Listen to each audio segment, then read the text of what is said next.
Hello students, how are you. हम आए हैं एक नए वीडियो के साथ में। सबसे पहले मैं आप सबका स्वागत करता हूं हमारे यूट्यूब चैनल इंग्लिश वाले आर सर में। जैसा कि हम प्रीवियस वीडियो के अंदर पढ़ चुके हैं, हम पढ़ रहे हैं correct form of the verb के बारे में, जो कि टेंस का एक टॉपिक है।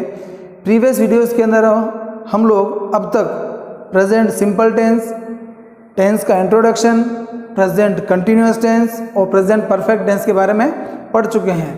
आज हम पढ़ेंगे उससे अगला वाला टेंस, जो टेंस नंबर 4 है, जिसका नेम है प्रेजेंट परफेक्ट कंटिन्यूअस। ये बहुत ही इंटरेस्टिंग टेंस है, साथ ही ये थोड़ा कंफ्यूजिंग भी है। तो मैं दोनों बातें आपकी क्लियर कर दूंगा कि इजी कैसे है और किस तरह से ये अपने लिए कंफ्यूजन पैदा करता है और उस कंफ्यूजन को किस तरह से इजीली अपन सॉर्ट आउट कर सकते हैं। तो आइए चलते हैं, देखते हैं। सबसे पहले जो अपना करेक्ट फॉर्म का टॉपिक है उसके बारे में थोड़ी स्टडी कर लेते हैं, जैसा कि हम पिछले वीडियोस के अंदर करते आ रहे हैं। सबसे पहले देखना होगा अपने को मार्क ऑफ आइडेंटिफिकेशन। तो मार्क ऑफ आइडेंटिफिकेशन के अंदर अपने को केवल 2 शॉर्ट नोट याद रखने हैं कि प्रेजेंट परफेक्ट कंटिन्यूअस टेंस जो होता है उसमें 2 शॉर्ट नोट्स, एक तरह से 2 नोट याद रखने हैं, जो मैं आपको बोल के सुना रहा हूँ। सबसे पहला नोट तो ये है कि when the sentence is single, when the sentence is single with since for all plus time। अब इसको थोड़ा समझना आप कि अगर ऐसा कोई सेंटेंस जो सिंगल सेंटेंस है और उस सिंगल सेंटेंस के अंदर since या for या all, ये एक तरह से आपके प्रीपोजिशंस हैं, अगर इनमें से कोई आए और साथ में टाइम अगर आपको दिया हुआ हो, इट मीन्स वो टेंस आपका प्रेजेंट परफेक्ट कंटिन्यूअस टेंस होगा। ये आपकी पहली कंडीशन है जो आपको याद रखनी है। सेकंड कंडीशन इसमें ये होती है कि अगर सेंटेंस सिंगल नहीं है, when the sentence is in present tense along with since for all plus time. अब यहाँ पर थोड़ा समझना कि जब सेंटेंस सिंगल नहीं है, उसके अंदर और भी कोई सेंटेंस मिला हुआ है, लेकिन जो मिला हुआ सेंटेंस है वो प्रेजेंट का है। अब मैं पॉसिबल वो प्रेजेंट सिंपल हो सकता है, प्रेजेंट कंटिन्यूअस हो सकता है, प्रेजेंट परफेक्ट हो सकता है। इट मीन्स प्रेजेंट की कोई भी आइडेंटिफिकेशन अगर आपको उस सेंटेंस में मिल रही है और साथ साथ उसी सेंटेंस के अंदर सिंस या फॉर या ऑल प्लस टाइम भी मिल रहा है, तो उस कंडीशन में भी आपका जो टेंस होगा वो प्रेजेंट परफेक्ट कंटिन्यूअस यानी कि टेंस नंबर 4 होगा। ये दोनों बातें आपको अच्छे से लर्न करनी है।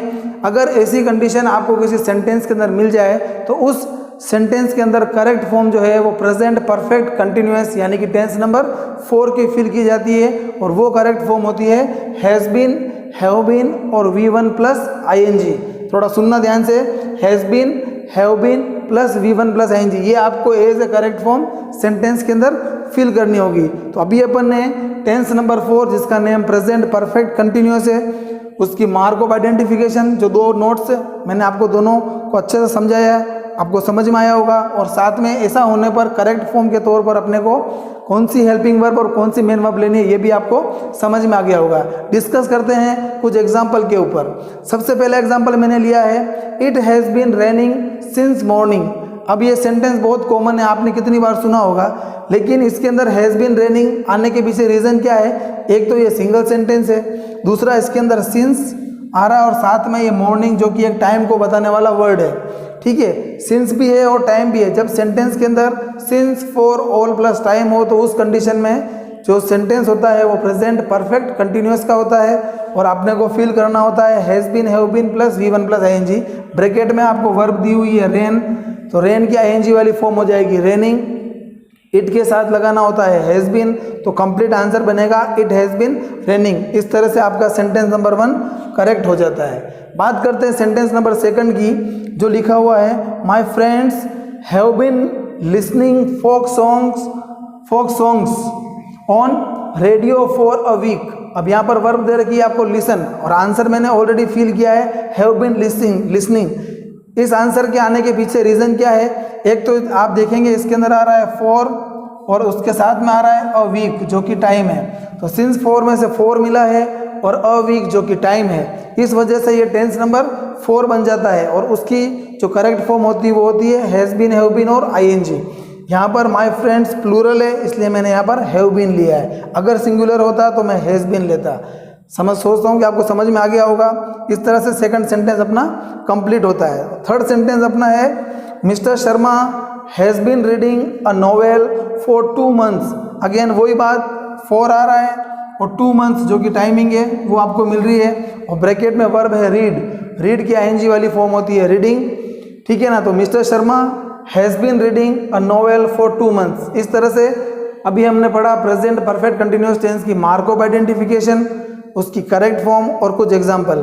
अब बात करते हैं उस कन्फ्यूजन की जो नॉर्मली हम लोगों को हो जाता है। कन्फ्यूजन कहाँ क्रिएट होता है, आप थोड़ा ध्यान से समझना, बहुत इंपॉर्टेंट फैक्ट है और ये गलती मोस्ट ऑफ पर्सन इजीली कर जाते हैं। अगर आज आप इस वीडियो को अच्छे से समझते हैं तो मैं नहीं सोचता कि आप दोबारा ऐसी गलती कभी कर पाएंगे। अभी अपन ने पिछले कुछ वीडियो में एक टेंस पढ़ा था प्रेजेंट कंटिन्यूअस टेंस। कौन सा टेंस पढ़ा था? टेंस नंबर 2 था जिसका नाम था प्रेजेंट कंटिन्यूअस, ठीक है। जिसके अंदर अपन ने पढ़ा था इज, एम, आर और साथ में V1 प्लस ING, इसका नेम है प्रेजेंट कंटिन्यूअस टेंस। आज अपन ने पढ़ा है प्रेजेंट परफेक्ट कंटिन्यूअस, ठीक है। अब इन दोनों के अंदर कंफ्यूजन कैसे क्रिएट होता है? नॉर्मली क्या होता है कि प्रेजेंट कंटिन्यूअस टेंस होता है, उसमें कोई भी जनरल काम जो होता है वो रनिंग में चल रहा होता है, ठीक है। उसके अंदर टाइम नहीं दिया होता है। जैसे मैं बोलता हूँ कि मैं पढ़ा रहा हूँ, तब इस सेंटेंस की इंग्लिश बनेगी आई एम टीचिंग। लेकिन अगर मैं इस सेंटेंस को इस तरह से बोल दूँ कि मैं 1 घंटे से पढ़ा रहा हूँ, अब ये सेंटेंस प्रेजेंट कंटिन्यूअस नहीं है, अब ये सेंटेंस बन गया है प्रेजेंट परफेक्ट कंटिन्यूअस। और उस कंडीशन में अपने को इस सेंटेंस की जो इंग्लिश है वो इस तरह से बनानी पड़ेगी, I have been teaching for an hour, I have been teaching for an hour. अब ये गलती नॉर्मली कैसे हो जाती है? अपने दिमाग में आता है, अपन सेंटेंस बोल देते हैं आई एम टीचिंग इंग्लिश और फिर पीछे जोड़ देते हो फॉर एन आवर।